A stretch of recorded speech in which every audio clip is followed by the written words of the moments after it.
na, tutuloy yung dugo pa rin, tutuloy yung dugo. Malungkot ang sinapit ng pulis at kanyang anak na nawala sa Quezon City matapos magbenta ng sasakyan. Ang nanay na pulis nakitang patay sa Bulacan matapos ang ilang araw, bangkay namang natagpuan sa Tarlac ang 8 taong gulang na anak. Nitong mga nakaraang linggo, magkasunod ang karumal-dumal na pagpatay sa ilang miyembro ng Philippine National Police o PNP. Welcome to Tapioca Talks. Real crimes, real investigations, real stories. Every case has a story, and every story deserves the truth. Diane Marie Mollenido, a police senior master sergeant assigned to the NCRPO, a dedicated officer and a loving mother living in Taguig. With her was her son, John Ismael Mollenido, just 8 years old. On January 16th, 2026, the mother and son left their home. They were heading to Novaliches, Quezon City, to meet a car agent. The plan was simple. They were going to sell their vehicle, a Toyota Innova, for 450,000 pesos. But after that day, they never came back home. Days passed. No calls, no messages, no updates, nothing.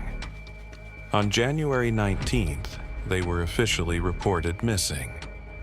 At first, it seemed like a normal case, but what investigators would soon uncover was far from ordinary.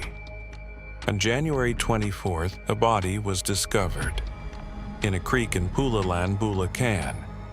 It was Diane. Her body was found wrapped in cloth, plastic, and a garbage bag. An autopsy later confirmed the cause of death, a gunshot wound to the head. But her son was still missing.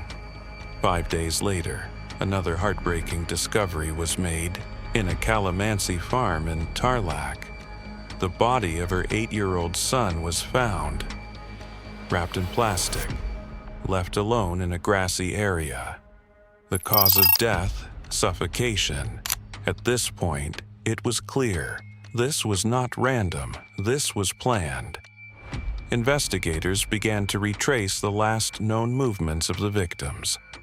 All leads pointed to one person, the car agent. Authorities conducted a search at the residence in Novaliches.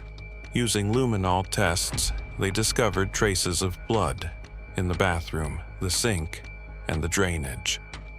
This was no longer a missing persons case. It was a crime scene. Authorities also managed to recover the victim's vehicle, but it had already been sold. Another SUV was later found, believed to have been used in transporting the bodies. And then, on January 30th, 3 suspects were arrested in separate operations.